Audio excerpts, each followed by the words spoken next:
You're listening to All That with Nikki and Cat, a podcast featuring real stories from real people who are real relatable. Our goal is to bring you entertainment, knowledge, and an inside look on topics in line with health, wellness, and personal growth. Tune in every Tuesday to join us on our journey. Let's get real.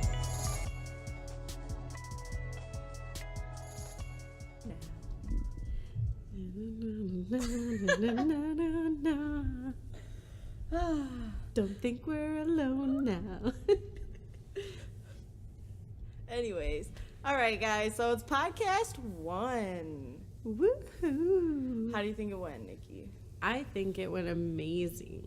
I think our first guest was the best decision we made. What do you think?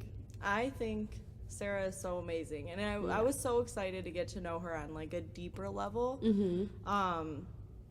I don't have enough good things to say about her. Seriously, like the way she just speaks and conducted herself is just so real and down to earth and just magnetic. I agree. I just love her. She had so much knowledge, and I really like that too. So inspiring, so wonderful. So with this being podcast 1, I did feel that we should introduce ourselves a little bit too, huh? You know, you guys will get to know us over time, but if we're giving you like a Cliff Notes version, give me like a 5-sentence. Who is Nikki Cargill? Oh, geez. Well, I'm a wife. I'm a fur mom. I'm a hard worker. And I feel like I'm full of life and just all around down to earth. Who is Kat Fernandez? I am a wife also. I think one of the reasons Nikki and I bond so well is we are both married to our high school sweetheart. So if you ever want advice from an old married lady, hit up our email. It's allthatwithnikkieandcat@gmail.com. Little plug right there. Who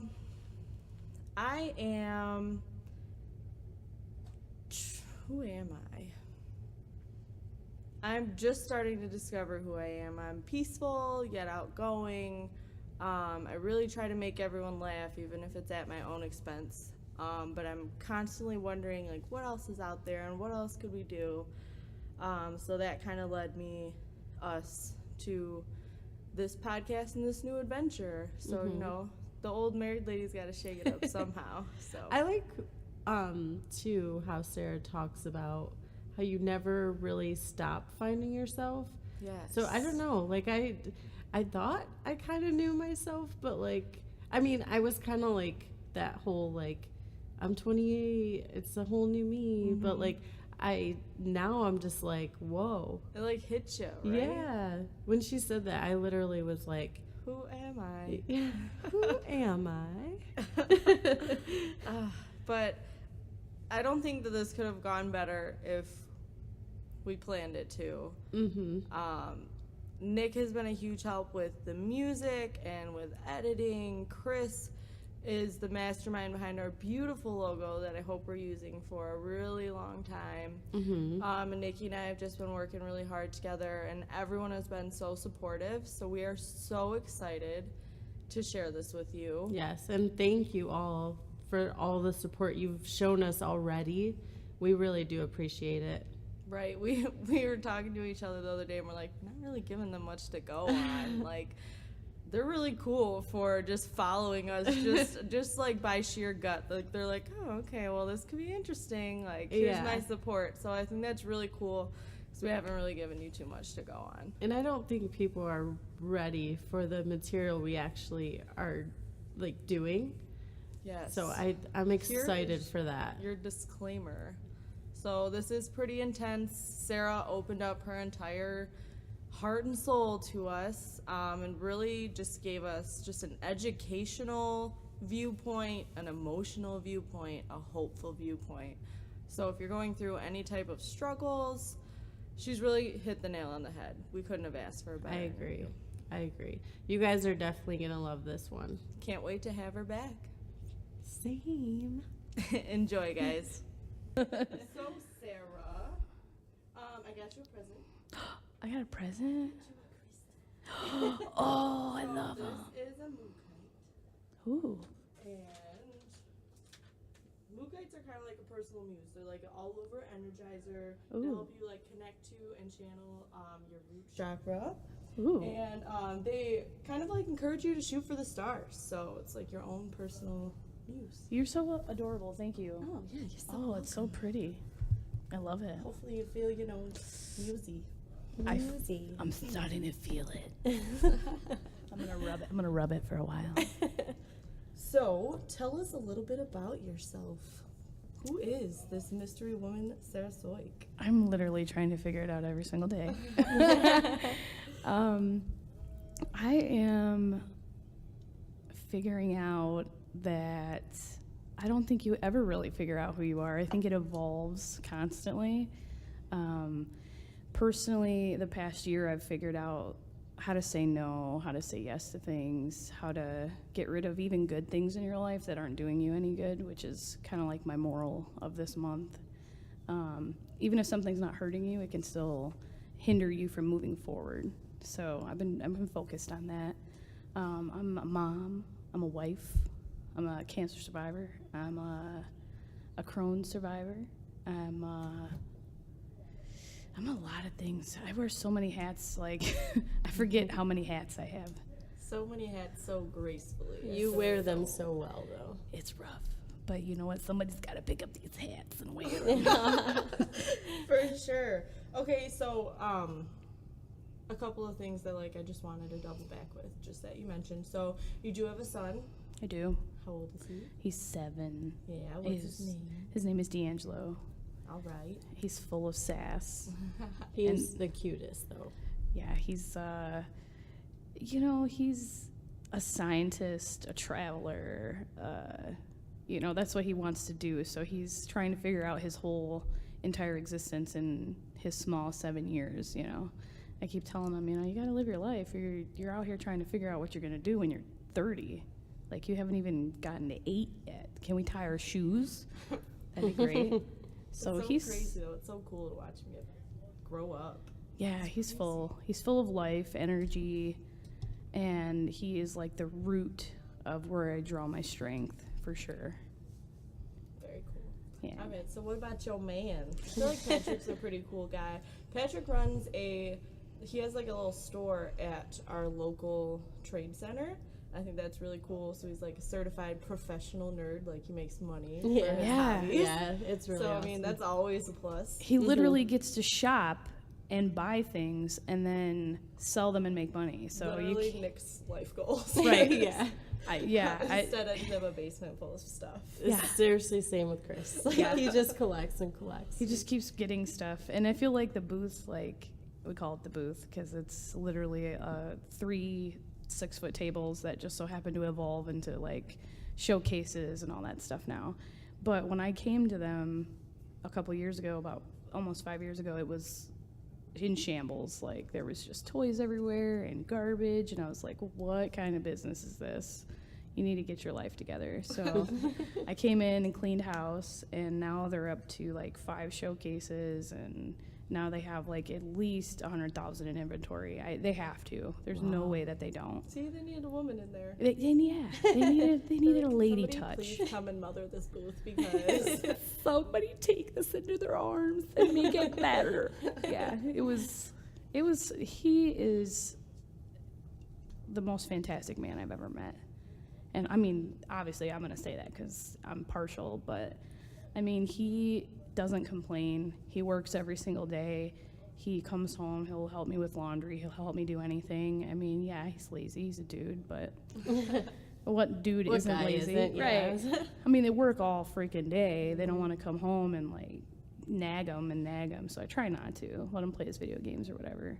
But you guys are so Like, I just feel like you guys have a cool relationship. Mhm. You can just We look do. at people and just kind of tell, like, they're pretty cool. So, Yeah. It's the same with like you guys. I look at both of your relationships and like I'm glad I'm surrounded by people that are literally with their best friend constantly because I've seen some really bad marriages. I've seen some marriages fail, and I'm just like I'm so thankful I married my best friend because this shit would be really hard without him. Yeah, man. I Life agree. is so hard. Like, I couldn't imagine, I don't know, like, not having that constant in my life, because I literally don't know what life is like without that. So, like, call it codependent, call it whatever you want. It is what it is.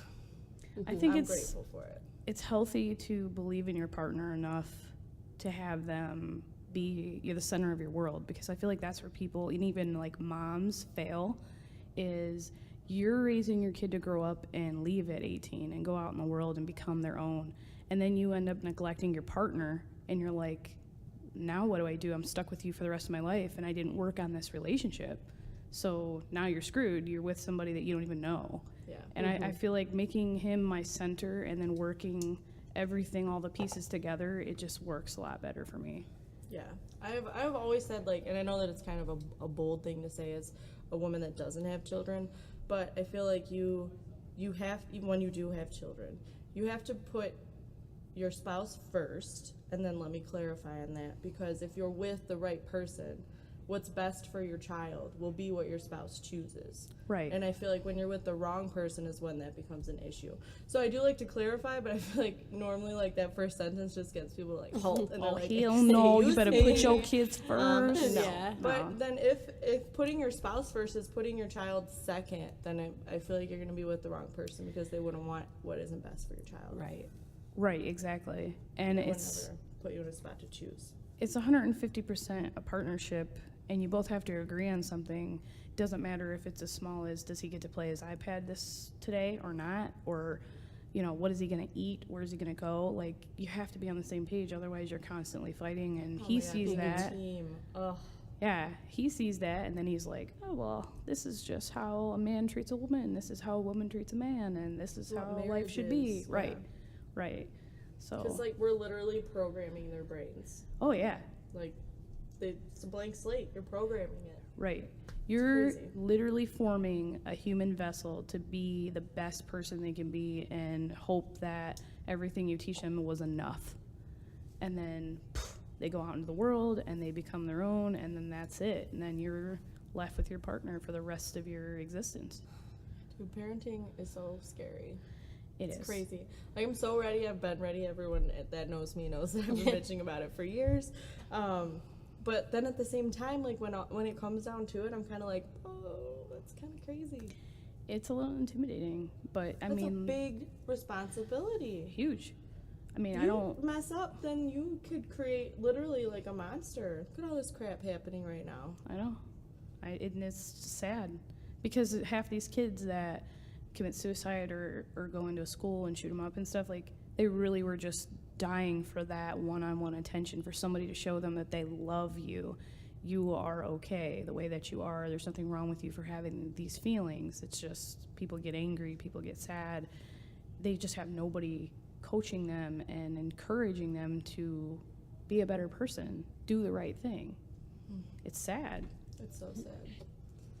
So, speaking of sad, the next kind of trigger word that you said when you're describing yourself is cancer. Yeah. I do want to talk about that because, if you're comfortable with it, of course. Yeah, of course. Just because it does affect so many families. I mean, I feel like nobody sitting in this room can say that cancer hasn't affected their life in some way, shape, or form. So go ahead and tell us a little bit about your specific experiences with cancer. So I kind of put it like this. First, I'll tell you what cancer I had, so that way you can better understand what's going on. So I had Hodgkin's lymphoma. So that is a blood cancer that forms in the lymph nodes and the lymphatic system, which is basically your immune system. So it's everything that blood, bone marrow, cell division, all of that works in that area. So I found out that I had it in my right side. It's called your Virchow's node. It's like a little lymph node in your neck by your clavicle bone. And I was just like adjusting my necklace one day. I was like, oh, you know, it's flipped. I just gotta get it. And I was like, oh, wait a minute. There's a big lump in my neck. Like, what the hell is that? I'm like, oh, okay, whatever. I went to the doctor. We were joking around. She's like, you got a boil. I'm like, ew, that's gross. No. And she's like, okay, let's do a CT scan. Let's just make sure that that is what it is, right? And a couple of days later, we got the results, and she was like, I know we were joking around, and I want to let you know that it's okay. Everything's going to be okay. She's like, but the radiologist thinks it's suspicious of Hodgkin's lymphoma. You have 3 different lymph nodes that are enlarged in your chest, your neck, and upper neck area by like the ear, because your whole lymphatic system's all up there. So I was like, oh man, so what's the next steps? Like, what do I do? She's like, well, we got to get a biopsy. So we have to test to make sure 100% this is what we're talking about. So we're like, okay, I get the biopsy. This doctor takes all day to get back to me with results. I mean, like, I'm blowing up his office because I'm 26, I'm scared. You're talking about the big C. So he was like, we don't read that. You know, the nurses are like, we don't read results without the doctor. And I'm just like, you're not making me go all weekend long not knowing if I have cancer or not. Like, I will have a nervous breakdown. So I finally get on the phone with the doctor. He's like, I don't do this over the phone normally. And I'm like, I don't really give a shit what you do normally. Right. You're not making me go 3 days to figure out if I have cancer or not. He's like, you do have Hodgkin's. It's confirmed.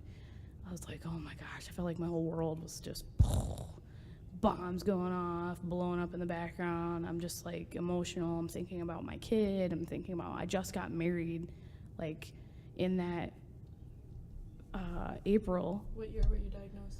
2014. So it was April 14 I got married, and then boom, October 14 I found out I had cancer.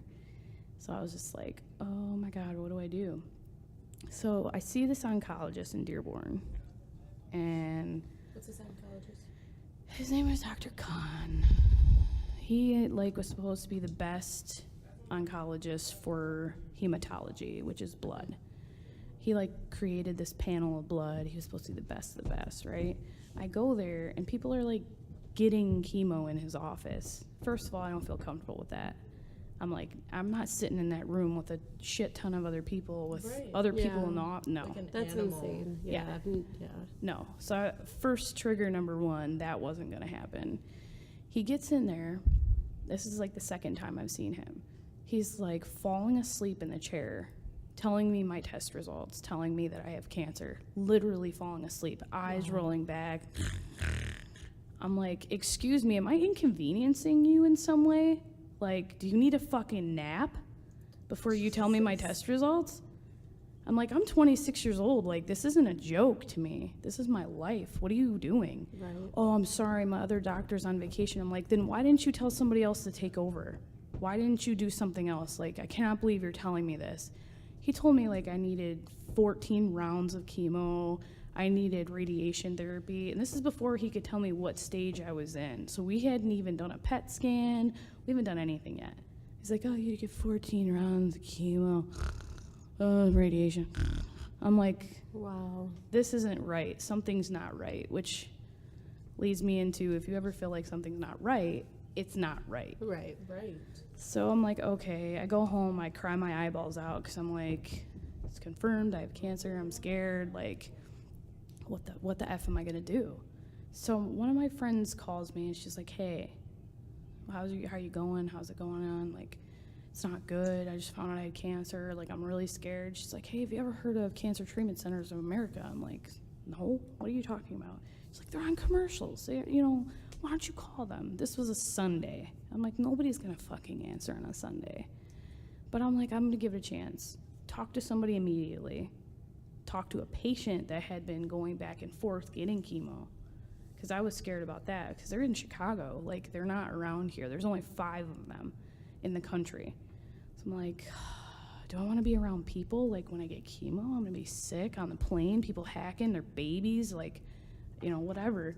And I talked to a patient advocate. I had everything scheduled. By 20 minutes into the phone call, everything was ready to go. And I'm like, okay. So my mom went with me. We went out there. Best facility, I've ever been to for anything. Now, are there different locations? Yes. So there's one, I think, in Tulsa, one in Philadelphia, one in, where is it? There's like 2 more. It's 5 altogether. Okay. But the reason I went to Chicago is because your insurance has to like approve Okay. certain places, and some of Yeah. them have ERs and some of them don't. So your insurance is really tricky about it. So Chicago was it. And I took my mom out there. We literally spent a week out there, and they walk you through everything, hand in hand. You see a nutritionist, you see a hematologist, you see an oncologist, you get scans, you get blood work. They do it all within hours of you being there, not days, not months, not weeks. Wow. Yeah. So I was like, wow, this is amazing. I ended up only needing 4 rounds of chemo Wow. and a month of radiation. If I would have got 12 rounds of chemo, I would have had cancer again within a year. Like, Why is that? over chemo will make you get cancer because the treatment can give you cancer. That's Wow. the I did not know that. yeah. I didn't know that either. A lot, like 97% of people that are on chemo that are terminal, they'll die from the chemo before they die of the Before they- disease Right. because it just kills everything off, like everything. You just feel like absolute trash for 3 months. I felt like garbage. So I was like, okay, thank goodness I didn't do that. So we went, Dude, fuck that guy. yeah, Oh my God. seriously. It's so upsetting. Seriously, I was like, thank God I came here because I wouldn't be here. I would probably be sick still from that much chemo and that much radiation. Right. I mean, like, I say it like this, like, cancer is the worst and best thing that's ever happened to me. And I say it like that because, worst thing, because now I have symptoms after, getting the chemo made me nauseous, getting the radiation ruined nerves in my stomach, so I'm constantly throwing up, constantly this and that, blah, blah, blah, blah, blah, right? So you get these side effects. They don't really know if you're gonna get them or not. So you're like, okay, I gotta deal with this. But it's the best thing that's ever happened to me at the same time because I feel like I lived so far in the future and so far in the past, I was missing everything in my life. And then coming face to face pretty much with death, it made me slow down. It made me appreciate what I have, where I'm at, where I'm going, the process of how you get there. I just slowed down, and I appreciate every single moment when I have it instead of, oh, well, I just need to get to the next thing, and I need to focus on the next goal, and I need to do this, or I didn't do that, and now I'm living in shame, and now I'm living in fear. I don't live like that anymore. I just live every single day right here, right now. And that's so awesome. Like, it's just a testament to, like, everything does happen for a reason. Like, you went through that to be exactly where you are right now. And I think that's really fucking cool. Yeah. Yeah, I lost a shitty job that wasn't doing anything for me. I ended up going to college school, finishing. I am disabled. I do have ailments, but I'm working through it. I'm on the right medications. I'm just enjoying my life. Like, I feel like before I just was nothing but a money-hungry monster of, like, give me stuff, because stuff makes me feel good. I totally feel you on that. Yeah, just like, let me fill my life with as much shit as I can, because that's what society tells me I need to do. Yes. Now that I just told Nick, I was like, can we sell all of our things and just get, like, a tiny house? But Right. I just want to... I just live in want a to tiny camp house. with you every single day. Yeah. Like, yeah, Yeah, exactly. Or get one of those see like anymore. RVs Yeah. and just drive and Just park get your and ass oh, this all is day where we're long, staying thanks. tonight. We're living in Yellowstone for now. Yes. Crohn's disease is something I've always been really curious about, but don't know too much about. Not a lot of people do. They just assume that you poop all the time. Yeah, I honestly thought like it was. I mean, it is basically stomach issues, but like I think it's deeper than Way deeper yeah. than that. And Like- Yeah, so please enlighten everyone that's going to give us the time to listen to this. Yeah, absolutely. So Crohn's disease is an immune disease. Okay. So it happens by your immune system attacking your GI lining from mouth to anus. It can happen anywhere. So you can get mouth sores, you can get hemorrhoids, you can get Oh wow. yeah, you Yeah, can I get bleeding didn't- in the intestines, you can get twisting in the intestines, you can get parts of your intestines removed, you can get parts of your colon removed. It's just inflammation constantly in the GI tract that causes your body to void everything. So instead of you absorbing nutrients, you just get rid of it. It doesn't actually stick. So that's how people lose weight. That's why they're tired all the time. They get brain fuzzy, like they can't think straight. Like, it's almost like you got too high and you really just can't get it together. You're just like, oh, my brain, I can't even think of 1 + 1.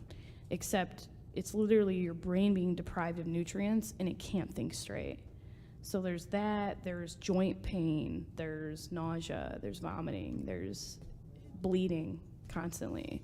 So it basically like stops your entire body from working Yes, properly.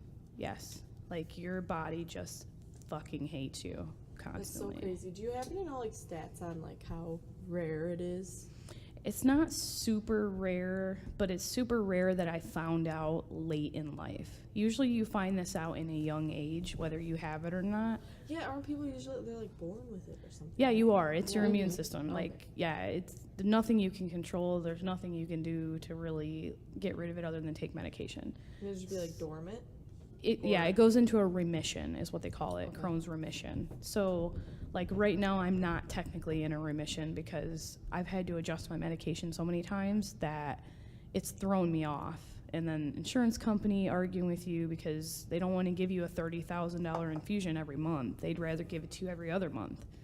So there's that, and then like now they don't want you to go to a third-party facility. They want you to come home and do it at home. It's just constant garbage all the time. But there's a way to get it to go into a remission where you live more of a normal life. And that's where like I'm trying to get to. I'm like literally a month away from getting my infusion on time, and it's never happened before. So it's taken me 2 years to get to this point, like fighting with doctors and stuff. So I'm excited to see where remission takes me. Dude, don't get me started on the insurance in this country. I know, Oh. it's it's constantly changing. The rules are always changing, and it's what they say, and that's the end of it. And there's nothing you can do about it. You're just like, oh, okay, I guess I have to get my infusion at home now. Weird. That's how So, they are. oh, it's beyond crazy. It's like infuriating for me. Yeah. Healthcare gets me super duper heated. Now, through the Crohn's and the cancer, what's something that like helped you cope with it? Like helped you through it in a way? I really think it's my background, like where I came from and all of the difficult things I've been through in my life, and just kind of saying like there is no giving up. I have a kid to live for, I have a husband to live for, I have goals, I have dreams, I have aspirations, and I just refuse to let my body stop me from doing what I want to do.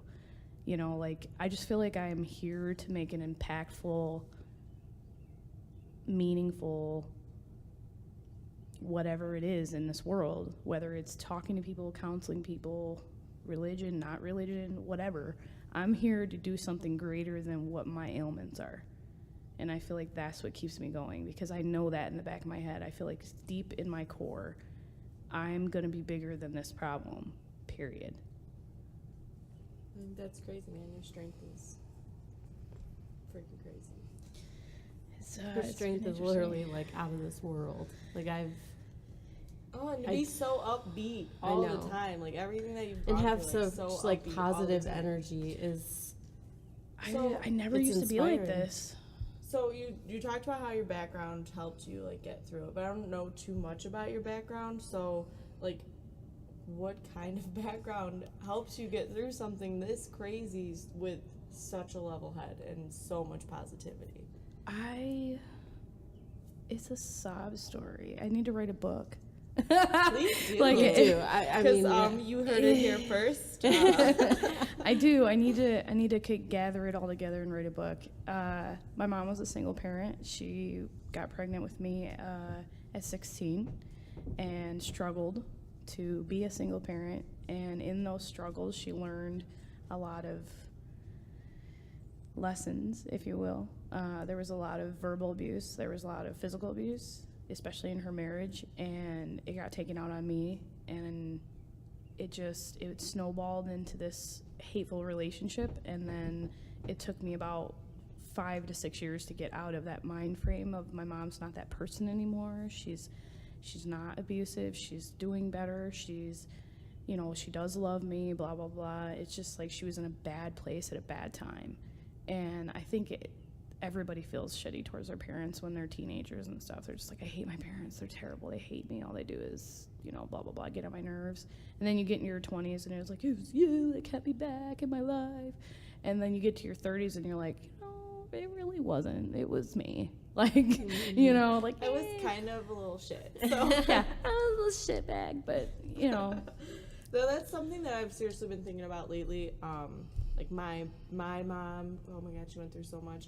And like Nick's mom was a big one for me because she and I, like, if you know me at all, she and I have gone rounds for years.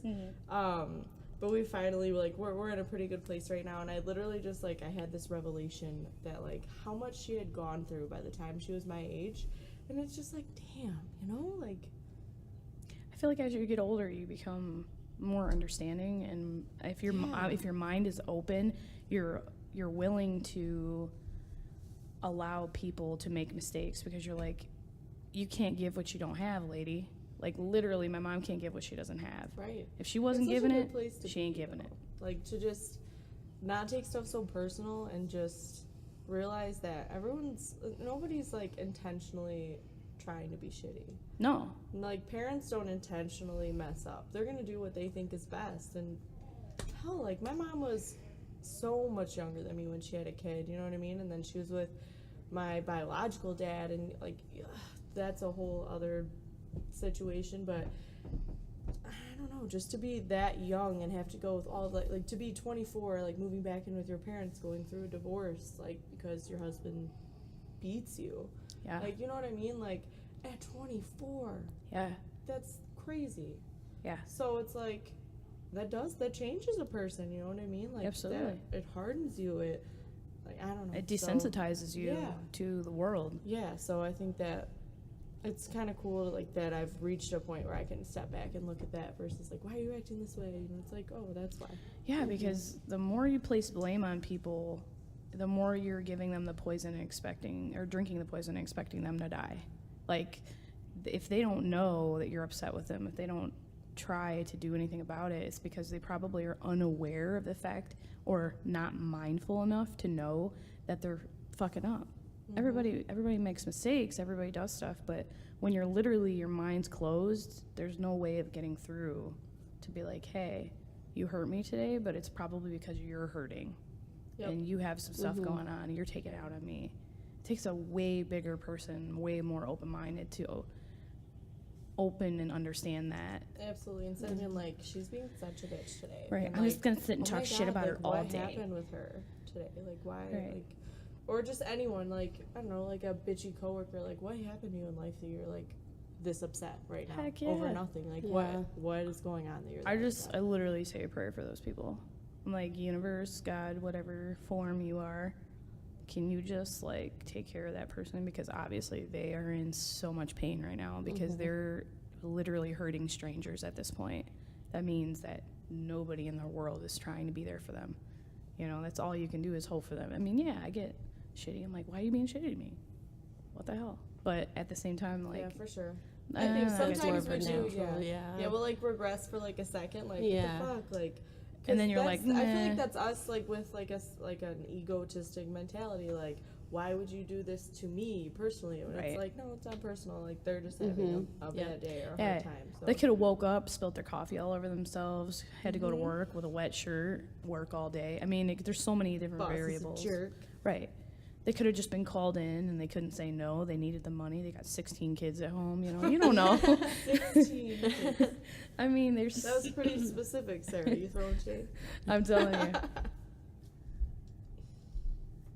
you.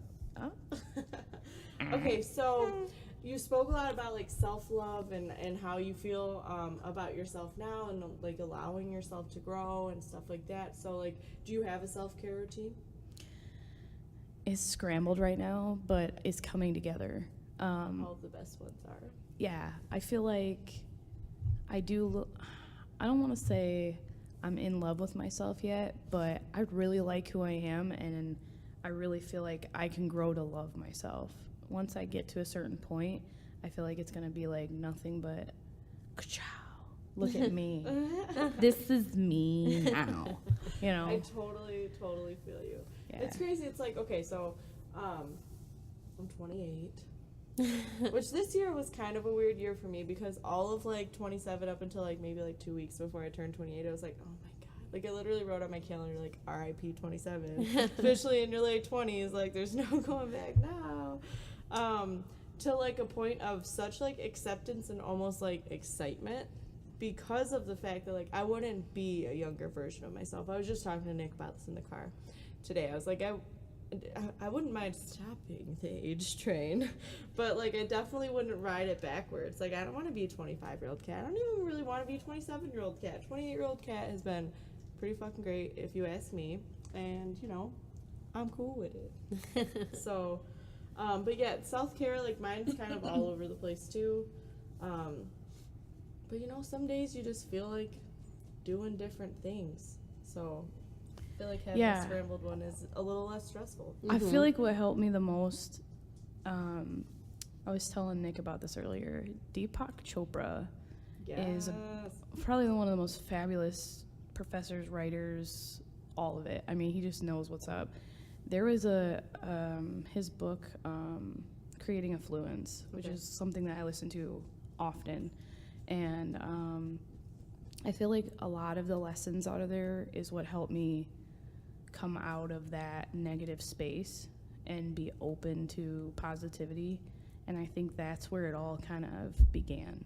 And then the self-care kind of came in like, well, if I'm positive, then I'm going to get a positive result.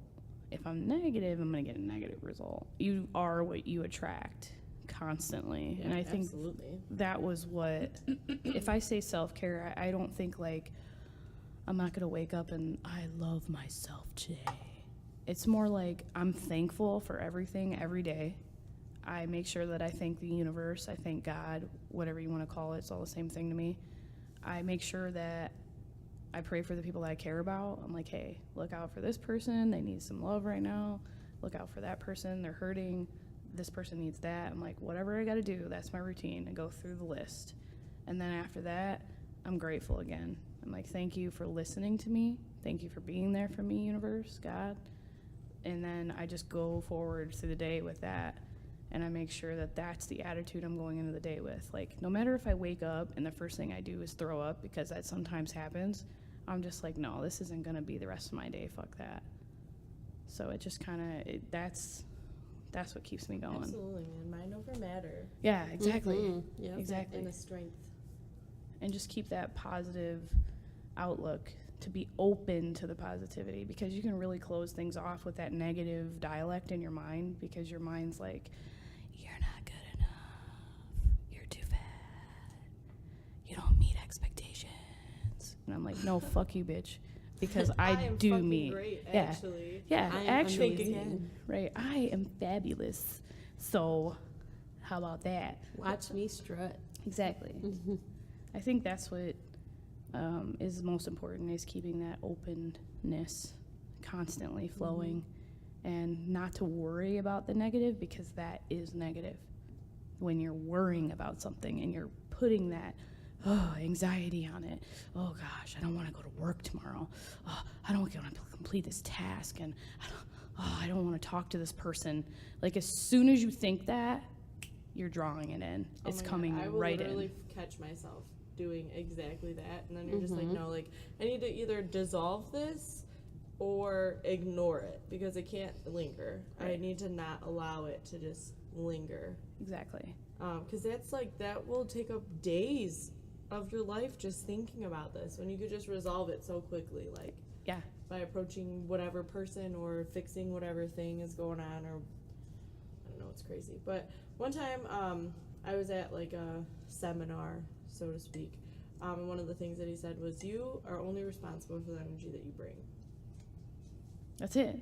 So that's always kind of stuck with me, And it's like, if somebody else brings in negative energy, like, you're not responsible for that. You're responsible for your energy and the energy that you bring and that you produce. Exactly. And that has totally stuck with me. And I think that kind of fueled my fire into energy, because that's always been like my biggest focus in, say, like metaphysical woo woo whatever, has always been like energy. It's kind of cute. I've actually got like Nick into energy. Like, I text him, I think it was Tuesday or something. I don't know. Something annoyed me, the poor guy. So I texted him all about it. And he was like, well, just wait until you come home and I'll give you some of my energy and we'll have a good night together. And I was like, oh, I love you. You're so sweet. I mean, how do you feel, Nikki? Like, you've been super positive lately. Do you feel like you're drawing that positivity in?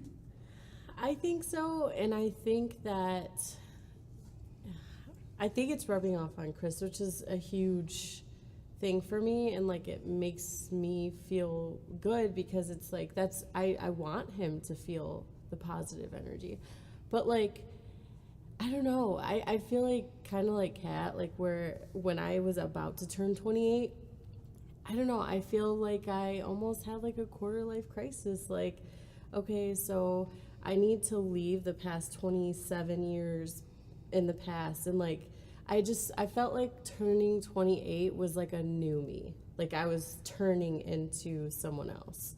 Yeah. And like, I don't know, like I wanted to leave all that negative energy behind, and like I couldn't, I don't know, it's so weird to like even think about, because like when I turned 28, it was almost like nothing bothered me. Like, I was like, okay, I probably should be really stressed in this situation, but I'm not. Like, Yeah. what is going on? This is weird. It's so like, funny. It's so crazy, because I literally, like, Chris and I have gone through a lot these past few months. Yeah. And like with him, with me, together, like it's just been crazy. But every situation that could have been or should have been in like a normal thing would be, people would just, I would get stressed, like beyond stress, like freaking out. My mind would be racing, wouldn't be able to sleep. But like, I don't know, recently it's just been like, oh, well, why am I not? I like that I'm not stressed, but like, you would think that I would be, but it was just literally just positive energy flowing into me all day, every day. And I still feel that. Like, there's days where I'm like, oh, today isn't very, very good day, but I think that's normal. You can't, everyone's gonna have their days. Bro, you've handled it so well, Unrealistic seriously. expectations. So, like, Nikki and I have this new thing where we see each other every single day, like, for real. So it's okay, so we work together now, and I mean, we were, like, really great friends before that, so I already saw her a bunch, so now we literally see each other every single day. Yeah. Stepped on my mic cord. Ayo. It's even better when you have a group or like a village of people that keep you positive, that keep you on the right track, and you're having those bad days and they're like, hey, I see you and I love you. Boop. See? It just feels good, like when you just say it to somebody, like, hey, I see you out here trying and working hard. And yeah, dude, seriously, like, I feel like there's probably so many people that you're like, your Facebook posts like make their day. yeah. Well, I was just telling Chris that, like, I don't know if this sounds like, I don't know, a certain way, like stuck up, but like, I like people feeling that from something I posted, because it's like, I would want someone to do that for me. And like, I'm not gonna lie, like when, even recently, like I would, if I felt negative or something, I would read someone's like positive thing, and it inspired me, like, oh, well, we need to be more positive on there. Like, there's already so much negativity already. Yeah, like, dude, there's so much. it's so much. So I'm like, even throwing a little sentence or a word, like, may help someone. And I would want someone to do that for, people have done that for me. Right, They might not know, like, maybe I should, thank them individually, but like, people have done that for me, and I would want, I've never wanted people to feel alone, because like I felt that before. So it's like, I've never wanted anyone to feel alone, or like, so I just felt like just saying like a simple sentence could help somebody. Yeah. Yeah, absolutely. And it gives you affirmation when other people are feeling that. And that's a good thing because that's what you're wanting. You're putting out a positive and you're getting a positive back.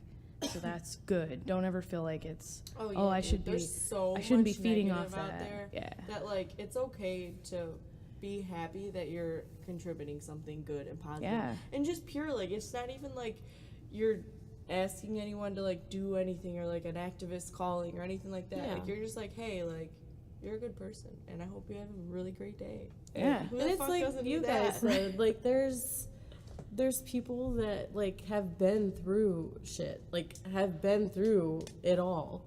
And like, so you don't know someone's past. You don't know, like you guys said earlier, you don't know what could have happened to them that day that made them be a shitty person in that moment.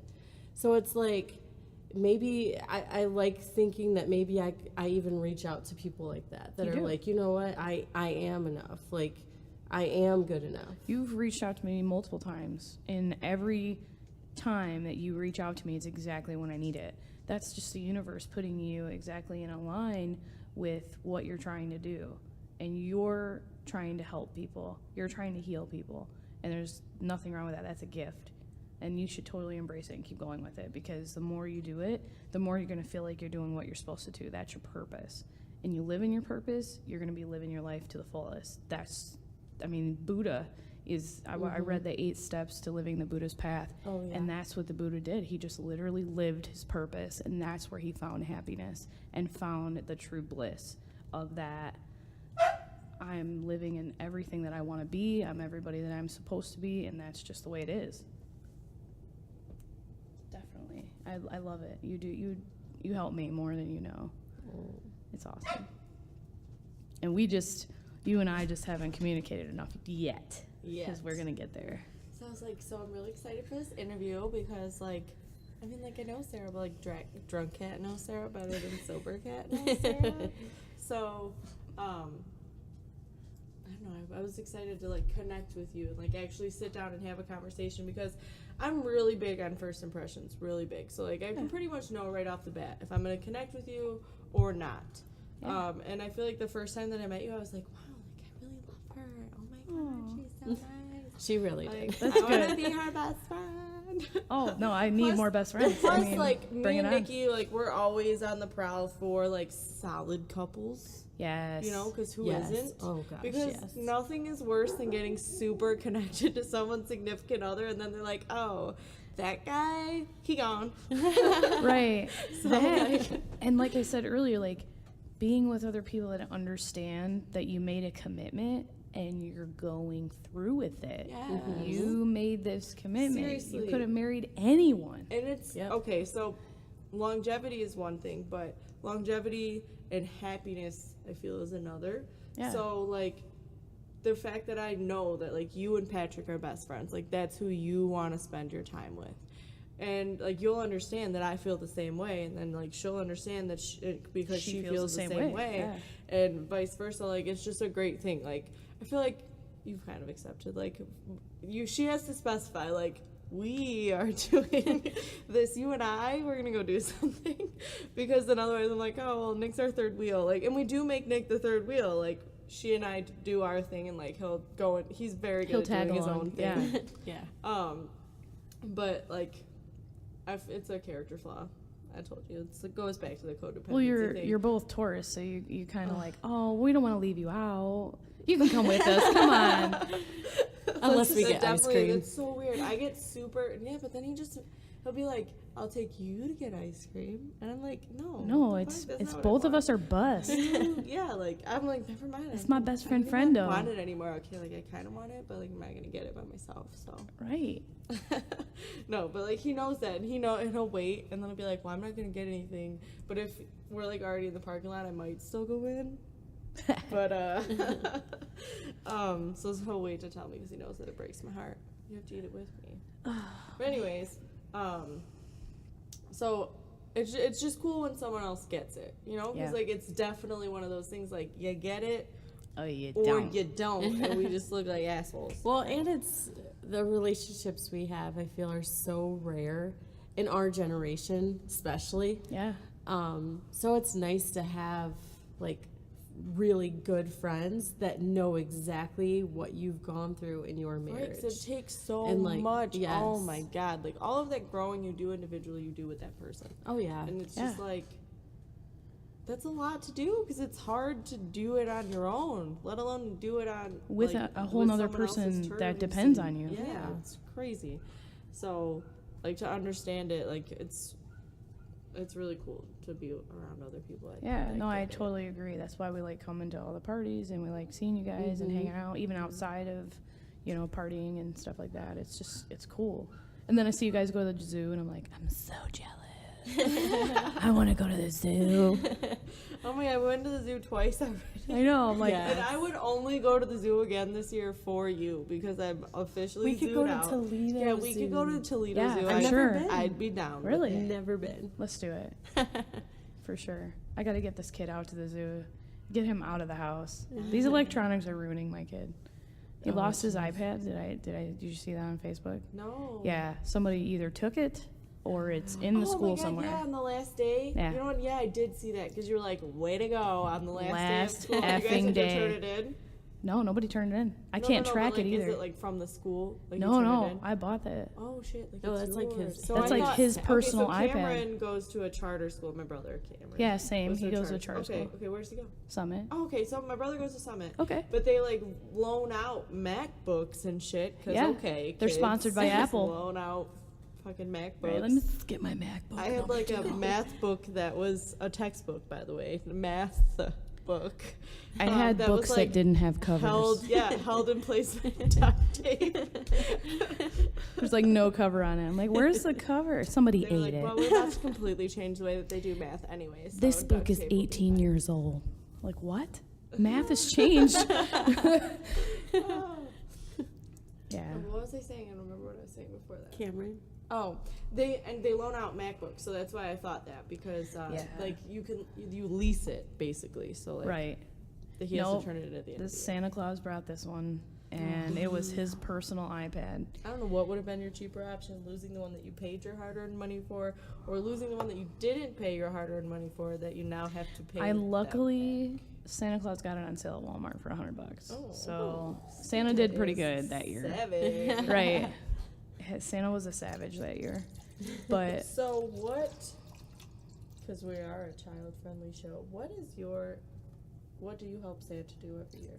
Like, what is Santa's tradition for your house? well, Santa Claus. Are we a kid-friendly show? I don't think we are. I've dropped so many f-bombs. That was a lot. Yeah, we're not kid friendly. No. We are adult friendly We are with kids on our mind. Adult-friendly with, like, if your kid had the iPad that we're talking about right now in the back seat, they probably wouldn't notice, and you'd be okay. Right, right. But we might occasionally mention a PB at one point or another. So Santa brings one. Jeez, that peak. Nikki's eyes are so big right now. Oh She my was like, God. this bitch did not She did not say just that. say PP. on the She phone said right now. PP. First podcast, we might as well just get it out of the way. Pee pee. PPs are us. Oh man. So Santa Claus brings one large item every year. I'm trying to change the subject. It's not working. We're stuck on pee pee. Could you have said that a little less seductively? So, Santa baby. No, I'm just kidding. I hate that Christmas song, by the way. Santa brings one large package. Santa bring one large package.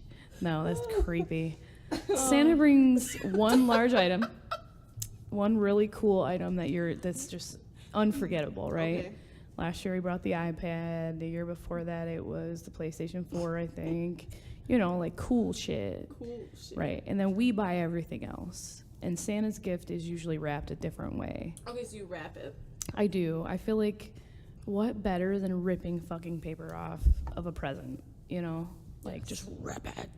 My I family charge has it, always though. done completely unwrapped, ready to go, batteries in. I grew up like that. Santa Claus put the batteries in, it was charged, it was ready to go. Mhm. Yeah. I It's always kinda charge this cool, stuff. And it like it's less work, What? which is I had always to good. like find batteries in the bottom of a junk drawer.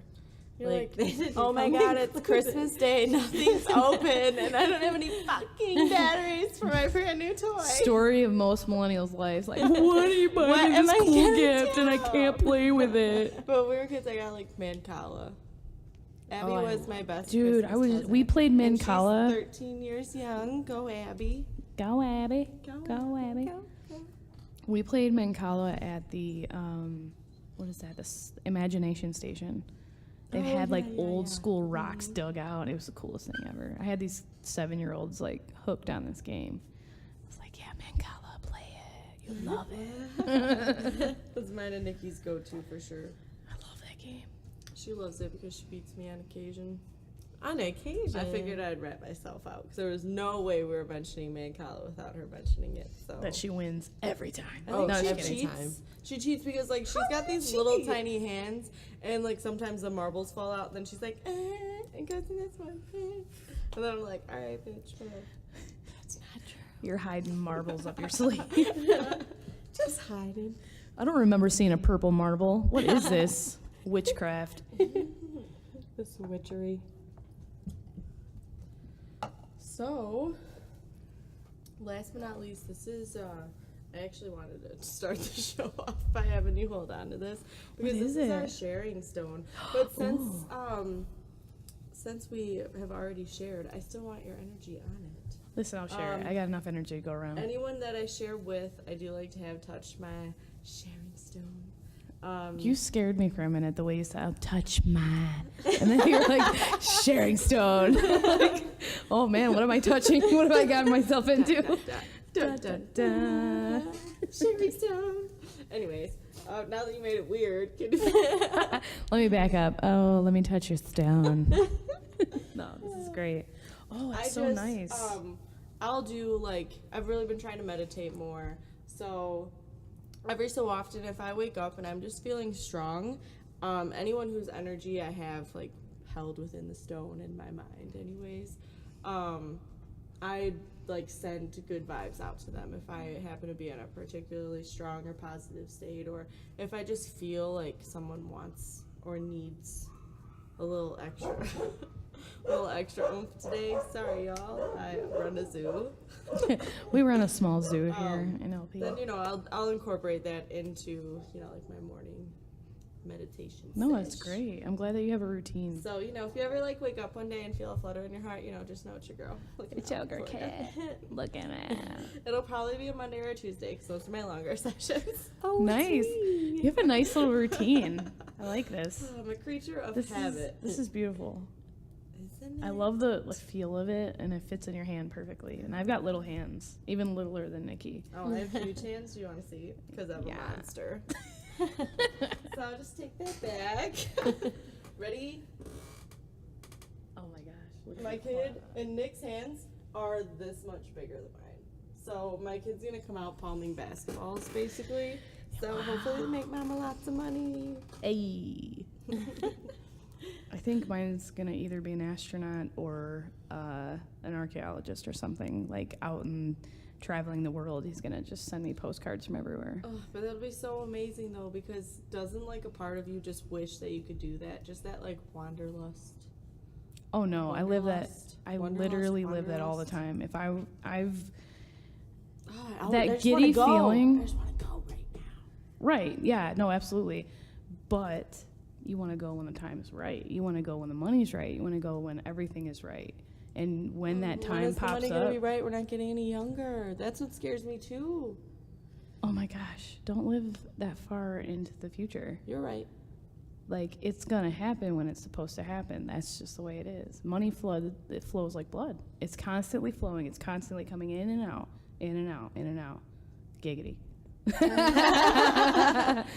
But don't live that far in the future. No, you're so right. You're so right. And I feel like that's definitely something that we need to remind ourselves more often than not.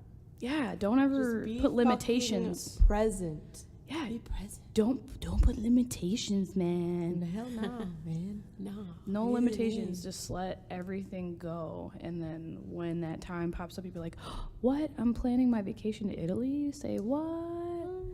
And then you're going to be like, oh, man, I remember talking about this with so-and-so, and we were just We were BSing and we were saying, oh, I'm going to be negative about it. No, because it's going to happen. You spoke it into existence. It's going to happen. Oh, God, I've really been trying to do that with, like, okay, so everyone has, like, those struggles before, like, a family event. You might not. I don't know. Maybe. But, I don't know, before you go into a family event, because everyone's, like, kind of hostile and, like, people are stressed and it's hot. And Father's Day, for example, like, my mom was super stressed out. Like, she was so stressed out. And it was super hot and no one wanted to have the guys cook, so she's like barbecuing, which isn't something that she normally does, and it's super hot out. She like snapped at me, but before I did like a little reset, like I pulled up and I already kind of knew that there was like some negative energy before I got there, so I like pulled up and I was like, you know what, you're just gonna reset, you're just gonna accept this for what it is. This is nice classic family shit, whatever. Just go into it and just be happy, just take it, don't be short, nothing, right? So because I did that little like reset, then I was like, okay, Mom, and I just like walked away. And normally I would have kind of fought back. Yeah. Like, all right, like there's no need to act like that, chill out, you know. But I didn't. I walked away, and actually yesterday she called me and I was at work and she left me a voicemail and she was like, hey, you know, I just wanted to apologize for Father's Day. I was just stressed out, which again, I already was like, you know what, she's just stressed out, whatever. She was like, you know, I think it was cool that you just kind of like let it roll off your shoulders. Yeah. And so I just texted her back and I was like, love you, Mom. Like, it's no big deal. I know that you were just stressed out. She wanted everything to be nice for Dad and for her dad, you know. Yeah. So I thought that was really cool. That it was like, because I did that reset, like I didn't fight with my mom, and things moved on after the barbecue was off and she wasn't so hot, she wasn't super stressed, and she got to like sit down and think about it. So it was cool that like there wasn't like a big blow up, there wasn't any more escalated tension, and I thought it was even cooler that like I consciously did that and then she noticed, and I thought that was kind of cool. It was like my like reward for it, I guess. Was that like my mom was like, I thought that was cool that you did that. So and it gives you affirmation to keep doing that. Yeah. And it keeps you motivated to keep acting that way and keep being like, oh, reset, boop, not going to deal with the negativity today. Yep, absolutely. Not today, Satan. Not today. Not today. That's what I always say. Like, I'm just like, reset. Like, you were having a rough morning Monday, and I was like, dude, you're already late. Take 10 to 15 minutes and just like reset, accept the morning for what it was. Just know that you only have like 7 hours until you get to go back home and just truck through it, and then your Monday will be done and you can just enjoy your night. And she was like, I think I'll do that. And did you? Yeah. How did that go? It was awesome. Like, I literally had a total different mindset. Yeah. Like, because the moment I woke up, I was like, oh God, is this how today's gonna go? I was so upset. Yeah. And then I don't know. See, that's what I mean. Like, just you saying that, like, just little words just helps. And that's all I did. And my mindset was complete. It almost like I literally cleared my mind. Yeah. Like, from everything. Sometimes, and I said that too, because, like, Mondays are my hardest day, because, like, Nick works all day. Like, I know that, like, Mondays and Tuesdays, those are, like, my later days, so I don't really see him too much, which, like, really weighs on me. Like, again, we'll go back to that codependency word, but, like, I don't like those days because I don't get to see him. So Mondays are usually always pretty hard for me. So it was like, I was kind of having like a little case of the Mondays, and then like you text me and it was almost like, I was like, all right, like it's not that bad. You could be having a worse morning. Like Nikki's not having the best morning. So like I was able to recognize that and kind of flip it. And I think it's cool that I could like push it to you. Yeah, absolutely. Push it real good. Yeah, I firmly believe that you can change anything in an instant. You have the choice in every single situation, in every single moment, to either make it really good or really bad. And if you have that split millisecond to adjust and think about that, like, you hold the power to either make this the shittiest day you've ever had or the best day you've ever had, or maybe just a good day, maybe just one of those normal days. You have the power to do it, period. You can stop it in an instant. It's like a snowball. You stub your toe, then you spill your coffee, then you're late to work, then your coworkers are assholes, and your boss is riding your ass. It's like, you can keep going. You can literally have the worst fucking day of your life. Or you can be like, coincidence. I just happen to have... I like Yeah. that. Bro, yeah. seriously, that first like little tidbit, that's like what I want the highlight quote to be. If we're gonna do highlight quotes, because I think that would be cool. I'm telling you this now, it's bad. I think it would be cool, right, to do like a highlight quote, and that's fucking it, my sister. That right there. Right on. What was it? Because you have a choice. Yeah. In You an have a fucking instant. choice. You have a Happiness choice is in a an choice. instant. Choose happiness. Choose happiness. Choose happiness. Nikki has always preached that. You really have. You Right. really have. You have. And tagline, don't just choose happiness. Understand that happiness is moment to moment, and it's not a feeling. It's not something that you're supposed to feel 24/7. You're supposed to have sadness. You're supposed to have anger. You're supposed to have all of those feelings as they come. You're just not supposed to dwell in every one of those feelings. Yes. You're able to move on. What I have started doing though, when I do experience different emotions, is like I will just allow myself to just sit in that emotion for Yeah. like a second, or like 30 seconds to 5 minutes, however long it Whatever takes you me, need. depending on how intense that mood is that I'm sitting in. Just sit in it, understand it, and be like, can I change it? Yes, no. Okay, this is how I can change it, and I'll do this. Or accept that I like can't change it, and that may take a little bit. But usually it's something that I can like take a step to change, and I'm like, all right, this is what I'm gonna do. Rip the Band-Aid off, do it, and first step is done. And then it allows me to like move on from that emotion. So instead of like suppressing things, I just address everything. And I think everyone may have thought that I'm like losing my mind because I express myself a lot more. But I feel like it helps you live like anxiety free, because you're not wondering like, what if this, what if that, what if this. You're just like, no, this is what I'm okay with, this is how I feel, or this is how this made me feel, and what's up with this.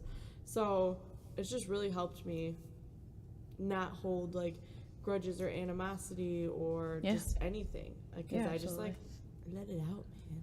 Yeah, just let each moment, each emotion happen as it's supposed to happen, and then just correct yourself. So like, say you're taking a little too long, you let that moment bother you for like 2 hours. You're like, whoa, that's a lot of time. You could have got a lot of other things done in that 2 hours instead of feeling sadness or anger, and self-correcting that and being like, you know what, now it's time to move on. It's time to move on to the next emotion, whatever that is. I'm ready for it. And I think that's the difference between a healthy mind frame and managing stress, and an unhealthy mind frame and not managing stress. I think that's the link that people are missing. You have the power to change it, you have the power to control it, but don't suppress it. You need to have each moment.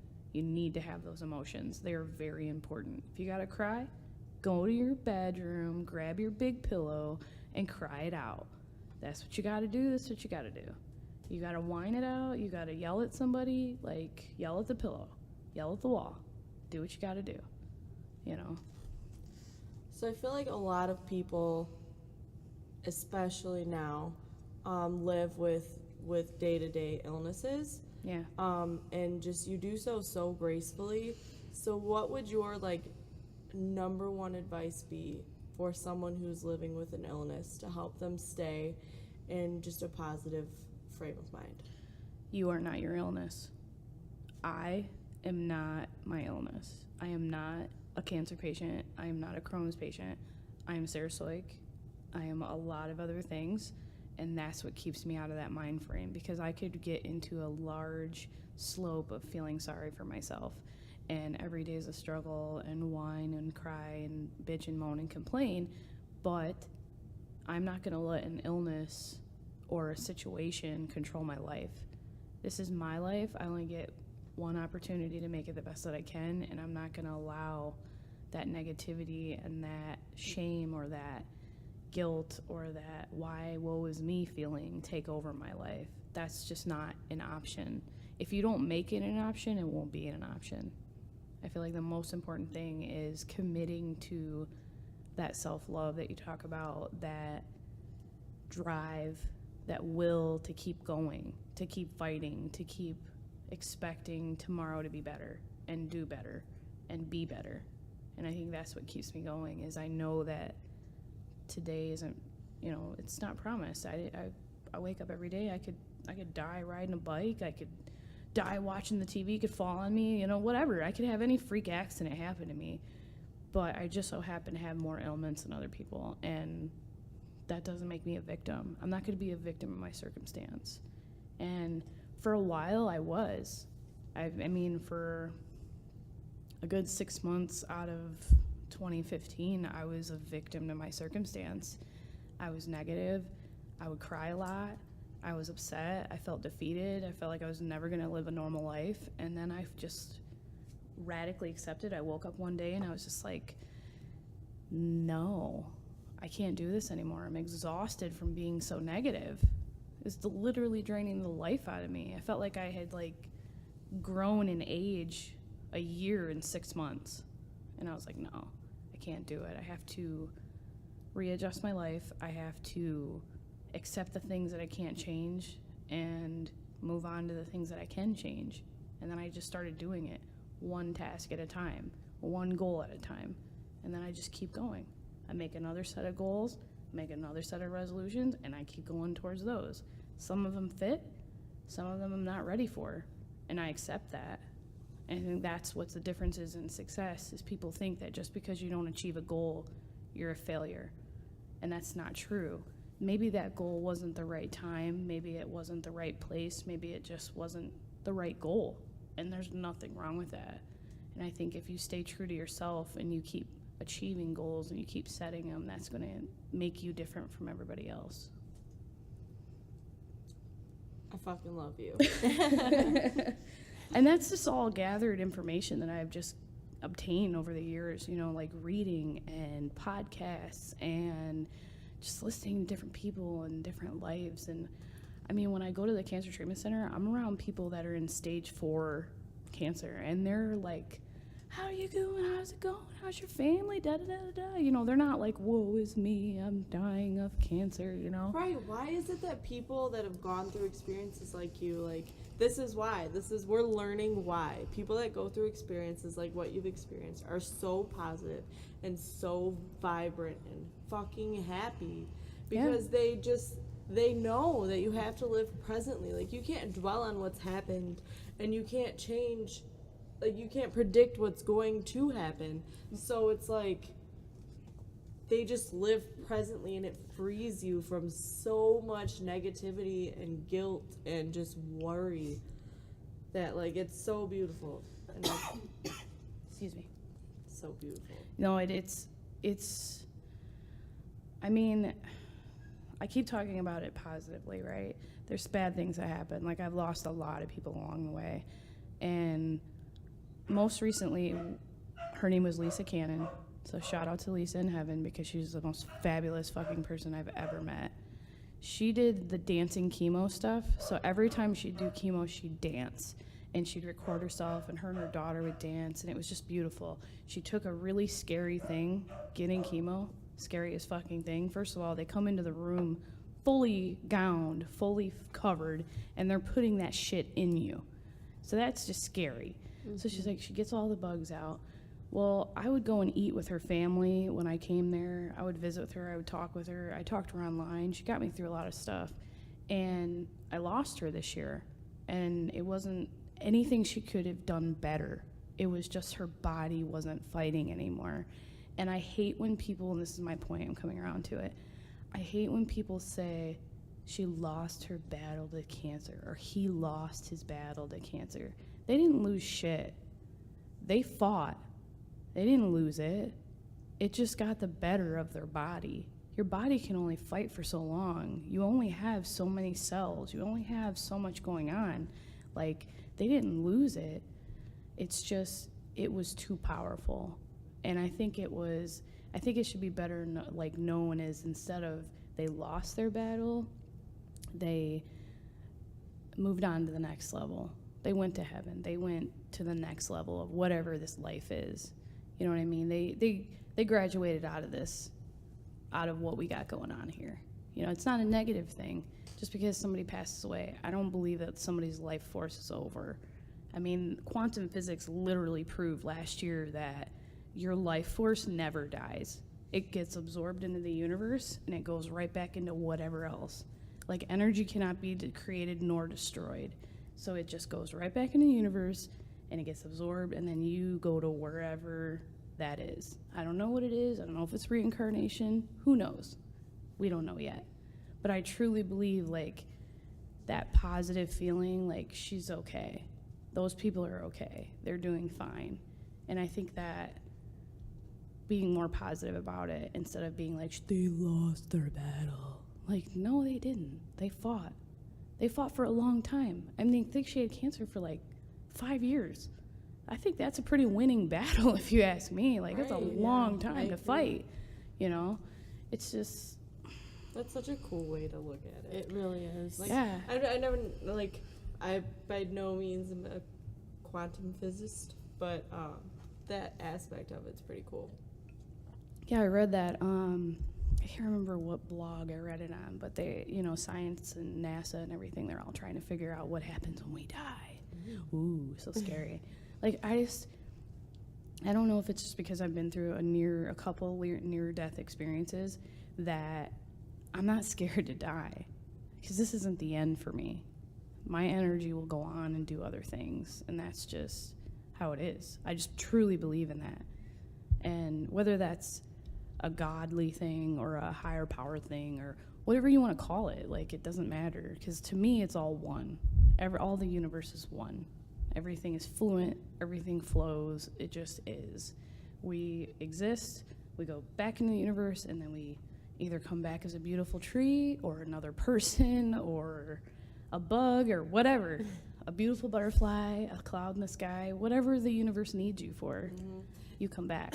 I like that a lot. The thought of reincarnation, like, makes me happy. Yeah. You know what I mean? The thought of, like, you're just reincarnated. And it does make it more of a positive way to Yeah. look at I it. really want to know, like, more and master, like past lives. You know how people, they're like experts in finding your past life and stuff. Yeah, like I'm that. old as shit. I've been on Earth for a really long time. I've had multiple people tell me that, and I truly believe it. Like, I'm way too comfortable with myself at 30 to have not been here a while. I went and had my cards read. Shout Ooh, out to I love Key, it. because she took me on a lady date and we went and got our cards read. Hey. So we went and got our cards read, and she said that I was my great grandmother reincarnated 7 up. Wow. 7 up, like the soda, sody pop. Sody pop. So that would explain why I've been a grandma since birth. Something wrong with being a grandma. I had a card reader tell me that literally I've been sent on a mission to be here from God. Oh, wow. That was really intense. First of all, to hear that, you're like, whoa, Yeah. I'm getting So dope, sweaty in all my orifices. Like, no way, I'm not I sent literally here. got chills when you said that. I Like, have it's been crazy. sent here on a mission to do something. Don't know what it is, but I know that I'm here for a purpose. And I told you before, I felt that way. I've felt that way since I was as little as I can think of. Like, you know how Belle's like, there's more than this provincial life? Yes. Yeah, that's how I feel. Like, there's more than just what's going on in my everyday life. I'm going to make an impact somewhere, somehow, some way. And I truly believe it. And then to hear from like a psychic reader, like every card she pulled was like, whoa, whoa, whoa. I was like, okay, I guess it's a little affirmation. I'll take it. No, for sure. And like greater life purpose, like that's something Nikki and I talk about all the time. Mm-hmm. It's actually one of the reasons why we wanted to start this podcast, was just because we're just, I don't know, I feel like you said before, like 28, it's like you're like reborn. I literally and I just felt feel that. like I'm just brought till you hit back 30. to like what we were like meant to be. Mm-hmm. And so we're just looking for it, and it's like we're both definitely on the same page where we're like, all right, so like we're not miserable people, we're not unhappy by any means. No. But we still feel like there's like we're not fulfilling our true life's purpose. Yeah. And we both, I would just to speak for both of us, like I feel like we both really feel like we're just like wasting life if we're just working to pay bills or like punching a clock. Absolutely. Or, you know, just, you know, the man, you know, holds us down. So, like, I've just always wanted to do something on my own, or like just have like a greater purpose than like, okay, like, yeah, just because I'm good at being a manager doesn't mean that's what I want to do. No, Well, just not at like your normal American, like go to work, clock Pay in, bills. come home. pay, you know, Pay spend bills, watch 8 TV. hours or more doing what you really don't want to do. Right, You know, but who the fuck thought of 5 days a week, 8 hours a day? You're The supposed to Rockefellers. sleep 8 hours a day, and then like you're supposed to like, you know, bathe and shower and work out and drink 9 gallons of water and eat healthy foods and all of these other things. Like, I hate the culture that we promote. Yeah. I used to, oh god, Yeah, it's society is like, terrible. I used to I'm not gonna pride lie. myself on like working myself into the ground. Like working until 2 in the morning and then coming back in at 6 a.m. No. Like I used to be like, brag about it. Like, oh my god, I worked until 2 and then I had to come back in at 6. And I'm like, what the fuck? I'm not doing that shit. I need to sleep. I need to see my husband. I need to like eat. Yeah, you need to live. and it's like you struggle because it's like you need the money. yeah. You know what I mean? So it's like, where do you find that middle ground where Yeah. like, I can tell You you. moved to France? No. Oh, Literally, you have to, and I just heard this on another podcast.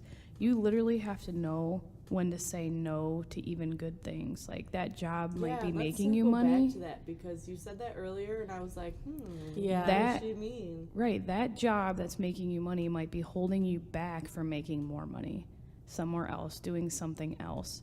And that's where you have to be really in tune with your body and really in tune with your spirit to say, this is hindering me even though it's doing something positive for me.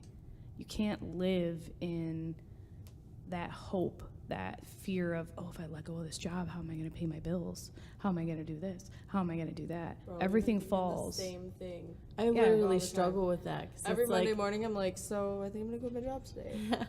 Yeah, there's But nothing wrong with that. Honestly, if I had insurance through Nick, I don't know how I feel right now. But I don't know. God, I just It's scary. I literally, the scariest I literally thing. struggle but because I it's feel like you if want I to work didn't because you that have income, to, but like If I didn't have that income, You it don't would want light to. the fire. Right, and I'm not saying Light don't the have an fire, income. yes. I'm just saying find the income that feeds you spiritually and financially. Like everything that I do because I love to do it. I don't do Yes, it because I love that. yeah, I don't do it because I have to do it, which I'm privileged enough that my husband's in a situation that I really wouldn't have to put forth that much effort to make money, but I enjoy what I do. So it's like for me to not do it, I feel unfulfilled. Yes, and that is so inspirational. It is. It really shows that you're doing what you love to do. Yeah, you have to because you're going to be miserable and you're going to live that 9 to 5 mentality. And then you're going to get lost in work and you're going to live in that nothing box. Yeah, I don't want to wake up 10 years from now and be like, what have I been doing for the last decade of my life? Right. and that's why I love that motto. If you love what you do, you'll never work a day in your life. Yeah, And that's Is what that you? that's me. That's literally what I strive for. Like I want to be able to have that income, but make it not about that. I Yeah. want to sit here with my fucking girls and be on a mic and just talk about like life and shit, and that pays my bills. I mean, Can we there like are. knit? We can like knit. I want to start making Listen, those we like can make plant holder things, so I can just sit here and just be plant like holders, nodding while macrame. it's on here. Yeah, macrame. We're I always gonna- feel like I'm gonna say the word wrong, so I never say it. I'm just like those plant holder things. Macrame. Yeah, no, I agree. I think you can find a lifestyle that makes you Yes. happy. And just like I just want to like have a baby and make macrame and do some podcasts, so that way I stay like cool and just like get old and just be cool. listen, I have my next plans all planned out. It just you have to commit to the idea that everything's temporary, anything can change, and literally be okay with that constantly. And just live every single moment in the moment and I guarantee you everything falls right into place. Because if you try to put stress on your job and you try to be like, well, I hate this fucking job and I just don't want to do it anymore, and it's just da-da-da-da-da-da-da-da, and you're doing it over and over, you're living the definition of insanity. Yes, dude. I have to like remind myself at work sometimes, like, it's really not that bad. You're just being a drama queen. Like, chill out. Right. Just relax. Do what you have to do for now, and be open to other job possibilities. You never know when one will come up. I know that like I have to be my own boss, and this is not any prior boss's fault. This is just me knowing that nobody's way is my way in my head. Yeah. And I like people to be okay with that, I guess. Right. Yeah. So, Yeah. but that being said, like, I'm always open to, like, if someone says something and like, being like, oh, that is better. Let's do that. Yeah. You know? So I feel like that's why, I don't know, I can manage well, but I want to manage something that's mine. Then do it. I know. What do you got to figure out what you want to manage, what you want to do.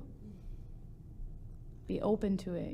You're already putting negativity on it. That I can be like a I tell flea her market. this. She's taking the deep breath, like, Bro, she did tell me that the other day, so maybe I'm did. just you're not putting seeing too much it. stress on it. Because I tell her all the time, because she gets ideas in her head, which is awesome ideas. Like, this was an idea we had, but she thinks of, and I don't think it's necessarily her drawing Self-sabotage this, is that. but Yeah, like, you're a perfectionist. You're like, it Yeah. has to go exactly this way. yes, Or she's I'll more. be pissed. Yes, I agree. I do struggle with an illness.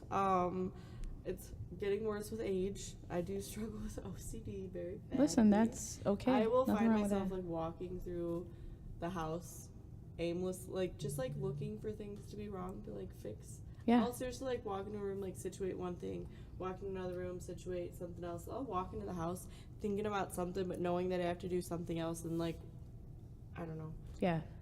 I'll clean out the fridge, and then I'll like go start putting laundry away, walk back into the kitchen, and the fridge is open. Yeah. You're not living in right now. You're living 25 steps ahead. And bless Yep. Nick's heart, he really tries.